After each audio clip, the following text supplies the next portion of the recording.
రాజన్న చేసేటప్పుడే మరి రాజమౌళి మిమ్మల్ని చూసి బాహుబలిలో తీసుకొని కొన్ని రోజులు షూటింగ్ చేసి మళ్ళీ వద్దన్నారు. బాహుబలి అంటే రాజన్ తర్వాత బాహుబలి 1కి పిలిపించారు రాజమౌళి గారు. ఒక 9 రోజులు చేశాను. కాబట్టి జనాల్లో నిలబట్టవే కానీ డైలాగులు ఏం లేవు. ఓకే. ఒకరోజు ఆయన పిలిచి గాంధీ గారు రాజన్లో అంత పెద్ద క్యారెక్టర్ చేశారు, దీంట్లో డైలాగులు ఏం లేవు, మిమ్మల్ని ఇలా నిలబెట్టి వాడుకోవటం అనేది నాకు అంతగా బాగోలేదు, ఏమనుకోవద్దు అన్నాడు. పర్లేదు సార్ ఏం కాదు అని చెప్పి నేను 10 రోజుల నుంచి అలా వెళ్ళలేదు. ఎందుకంటే ఒట్టిగా నిలబెట్టమే కదా వద్దని చెప్పారు ఆయనే చెప్పారు రాజమౌళి గారు.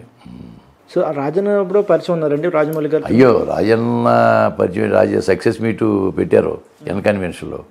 పెట్టినప్పుడు కీరవాణి గారు రాజమౌళి గారు కారులో వస్తున్నారు, మేము ఎక్కడో నిలబడ్డాం, నేను అజయ్ ఘోష్ ఒకసారి నిలబడి మాట్లాడుతూ ఉన్నాం.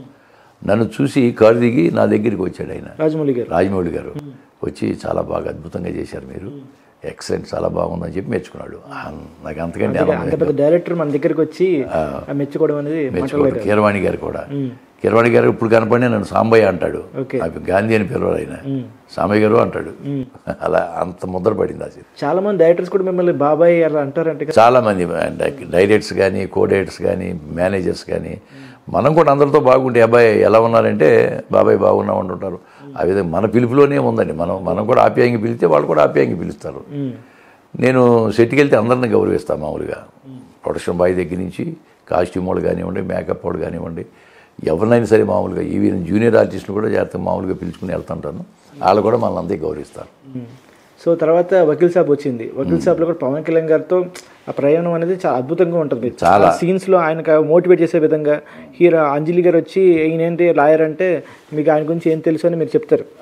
అసలు ఫ్లాష్ బ్యాక్ చెప్తాం. పవన్ కళ్యాణ్ గారితో చేయటం అనేది నిజంగా నా అదృష్టం. వేణు శ్రీరామ్ గారు నాకు అవకాశం ఇచ్చాడు.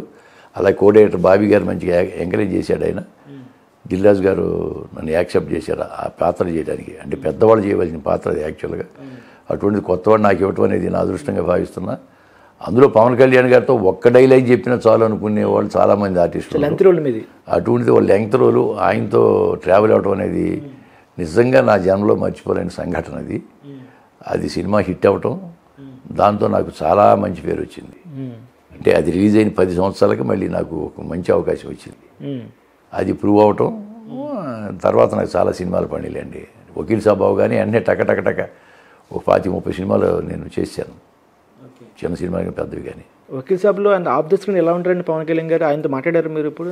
అంటే ఈ సీన్లో మాట్లాడటమే కానీ పర్సనల్గా నేను సార్ నేను పలానా ఉద్యోగం చేశానో లేకపోతే మాది పలానా ఊరండి, నీ అదండి, మీ అభిమాని అండి, ఇవన్నీ ఏం మాట్లాడలేదు. 20 రోజులు చేసి ఆయనతో 20 రోజులు 20 డేస్ చేశాను. 20 డేస్ ఆయన నేనేమి డిస్టర్బ్ చేయలేదు. ఎందుకంటే ఆయన స్టార్ట్ అయిపోగా నేను కూర్చునేదో చదువుకుంటా కూర్చునేవాడు. అప్పటికే రాజకీయాల్లో ప్రవేశించారు కదా. అవునండి. సెంట్రల్ నుంచి అక్కడి నుంచి ఫోన్లు వస్తూ ఉంటాయి. వాళ్ళని అనవసరంగా డిస్టర్బ్ చేయటం ఎందుకు? ఇప్పుడు వాళ్ళకి ఏదో సీన్ మీద కాన్సన్ట్రేషన్ చేయాలి. ఓ పక్కన రాజకీయాలు వాళ్ళ ఫోన్లు వస్తుంటాయి, ఎక్కడి నుంచో ఫోన్లు వస్తుంటాయి.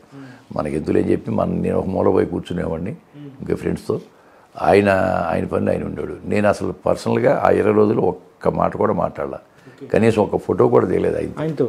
అంటే నా ఉద్దేశం అంటే హీరోని డిస్టర్బ్ చేయకూడదు. ఆయనే కాదు అందరితో చేశాను నేను. బాలకృష్ణ గారితో చేశాను, పవన్ కళ్యాణ్ గారు, చిరంజీవి గారు, వెంకటేష్ బాబు, ఇందరితో చేశాం. మహేష్ బాబు సినిమాలో చేసాం. కానీ నాకు ఫోటో ఇవ్వండి అని అడగడం కానీ ఆ తాపత్రయపడేవాడిని కాదు నేను. ఎందుకు ఇలాంటి డిస్టర్బ్ చేయటం? వాళ్ళతో సినిమాలో చేసినప్పుడు ఇంకా ఫోటోలు అదే జ్ఞాపకం, అంతే జ్ఞాపకం. తర్వాత బాలకృష్ణ గారు అన్నారు కాబట్టి ఆయనతో అఖండ చేశారు మీరు. అవును. సో అఖండలో తెలిసింది ఏంటంటే మీరు ఫస్ట్ టేక్ మీతోనే చేశారని. అవును, మొట్టమొదటి టేకు నేను వెళ్ళాము. అది మార్చి 12, 2020. అంటే అప్పుడే కరోనా స్టార్ట్ అవ్వబోతుంది. అక్కడక్కడ కరోనా వస్తుంది అంటున్నారు. ఆ 12th ఫస్ట్ డే మేము అక్కడ ఆర్ఎఫ్సిలో ఒక నారింజ తోట దగ్గర చేయాలి. బోయపాటి సీన్ గారు పిలిచి, అంతకుముందే పిలిచి నీకు వేషం ఉందండి, రైతు వేషం, ఒకే సీన్ అండి అన్నాడు. ఓకే సార్ మీ డైరెక్షన్ చేయటమే నాకు కావాలని చెప్పాను. ఆ రోజు పిలిచి ఒక డైలాగ్ ఇచ్చారు. ఫస్ట్ ఓపెనింగ్ మీదే డైలాగ్ అన్నాడు. సార్ నాతో ఏంటి సార్ అన్నా. లేదు మీరు చేయండి, మీరు మాకెందుకు మీతో చేయాలనిపించింది, డైలాగ్ ఓన్ చేసుకోండి అన్నాడు. ఓన్ చేసుకున్నాం, చేసే టేకు ఫస్ట్ టేకు చెప్పేసాం. ఓకే అన్నాడు. అందరు చప్పట్లు కొట్టారు. సింగిల్ టేక్ సూపర్ గాంధీ గారు అన్నాడు. చాలా హ్యాపీ ఫీల్ అయ్యాం. ఆ తర్వాత 12 రోజుల పాటు బాలయ్య బాబు గారితోనే చేశాను నేను. కొంతమంది భయపెట్టారు, బాలయ్య బాబు ఎదురు పడకూడదు, ఆయన కోపం ఎక్కువ, ఏమనంటే కొడతాడు. ఎందుకు కొడతాడు? ఎన్టీ రామారావు గారు కొడుకు అయినా వాళ్ళ సంస్కారం, ఆ ఫ్యామిలీ సంస్కారవంతమైన ఫ్యామిలీ. అటువంటిది ఏముంది ఫస్ట్ నుంచే నేను నమస్కారం పెట్టేవాడిని. బాగున్నారా అని ఒకటి తగ్గాను. ఆ 12 రోజులు ఎంతో బాగా కలివిడిగా ఉండి ఆయన కొంచెం సజెషన్ ఇచ్చుకుంటూ చేసాం. చాలా బాగా. అంటే జనరల్గా ఆయన కొంచెం సీరియస్గా ఉంటారు, ఆఫ్ ద స్క్రీన్ కానీ ఆన్ ద స్క్రీన్ కానీ ఏముండదండి, అంత ఒట్టి మాటలండి, ఎన్ని బోకస్. సీరియస్, చాలా నవ్వుతూ హ్యాపీగా అందరితో మాట్లాడు, హ్యాపీగా గడిపి వెళ్ళిపోతాడు. ఎవరైనా అక్కడైనా పిచ్చి పిచ్చి లెక్కలు చేస్తే అంతకుముందు ఏమన్నా అన్నాడేమో తప్పితే అదే మన హెలివేట్ చేస్తారు ఎక్కువగా, కానీ అదే ఉండదు. చక్కగా మాట్లాడతాడు, చాలా స్వతంత్రంగా మాట్లాడతాడు అందరితో. ఆ తర్వాత చిరంజీవి గారితో కూడా చేశారు మీరు. చిరంజీవి గారితో 6 సినిమాలు చేశానండి. అదే అందరూ ఆ 5 నంబర్ అనుకుంటారు, కానీ మీరు అంతకన్నా ముందే గ్యాంగ్ లీడర్ చేశారు. గ్యాంగ్ లీడర్ చేశాను, రౌడీ ఎల్లుడి చేశాను, ఖైదీ నంబర్ 150 చేశాను, సైరా నరసింహరెడ్డి చేశాను, గాడ్ ఫాదర్ చేశాను, వాల్తేరి వీరే చేశాను బాబీ గారి డైరెక్షన్లో. బాబీ గారు నన్ను బాగా లైక్ చేస్తాడు. ఆ తర్వాత డాకు మహారాజులో కూడా మంచి వేషం పిలిచిచ్చాడు ఆయనే. చిరంజీవి గారితో 6 సినిమాలు చేశానండి. చిరంజీవి గారు నన్ను బాగా గుర్తుపడతాడు ఆయన. అది ఖైదీ నంబర్లు కూడా మాట్లాడారంట కదా మీతో? ఖైదీ నంబర్ 150లో నాకు ఎందుకంటే సత్యమూర్తి గారు, సత్యమూర్తి గారు రైటరు, అంటే దేవి శ్రీప్రసాద్ గారి ఫాదరు. ఓకే. నన్ను మొట్టమొదట కెమెరా ముందు నిలబెట్టింది ఆయన 87లో. నేను ఇంకా జాబులో ఉన్నాను అప్పుడు. 1987లో చైతన్య అని ఒక సినిమా చేశారు ఆయన. చైతన్యం అంటే భానుచంద్ర, సాగరిక, జయసుధ, తర్వాత చంద్రమోహన్ ఈ ప్యాడింగ్లో తీశాడు ఆయన. దాంట్లో నేను ఒక వేషం చేశాను రాళ్ళపల్లి గారితో. ఎందుకంటే వాళ్ళ సత్యమూర్తి గారు తోడోళ్ళు గారు మాతో వర్క్ చేసేవాడు, నాకు ఫ్యామిలీ ఫ్రెండ్. ఆయన తీసుకెళ్ళి ఆ తోడోళ్ళు గారు పరిచయం చేశాడు. అక్కడ నుండి సత్యమూర్తి గారు నాకు బాగా క్లోజ్ అయ్యాడు, ఫ్యామిలీ ఫ్రెండ్ అయ్యాడు. ఆ విధంగా ఆయన సినిమాలు 2-3 చేస్తే 2-3 సినిమాలు నాకు అవకాశం ఇచ్చాడు అప్పట్లో. ఫస్ట్ సినిమా చైతన్యం. ఓకే. చైతన్యం అవగానే ఆయనే డైరెక్షన్లో సూపర్ ఎక్స్ప్రెస్ ఒకటి చేశాడు, దాంట్లో కూడా చేశా. ఆ తర్వాత గ్యాంగ్ లీడర్ వచ్చింది చిరంజీవి. ఆ గ్యాంగ్ లీడర్లు అంటే సత్యమూర్తి గారి ఇంటి పక్కనే విజయబాబు గారి ఇల్లు ఉండేది. నేను సత్యమూర్తి గారి ఇంటికి వెళ్తే పరిచయం చేశాడు. మా కజిన్ నేను ఆర్టిస్ట్ అని చెప్తే ఆ గ్యాంగ్ లీడర్లో క్యారెక్టర్ ఇచ్చాడు ఆయన నాకు. అప్పుడే జస్ట్ వెళ్ళి చేసి వచ్చేవాడు అనమాట.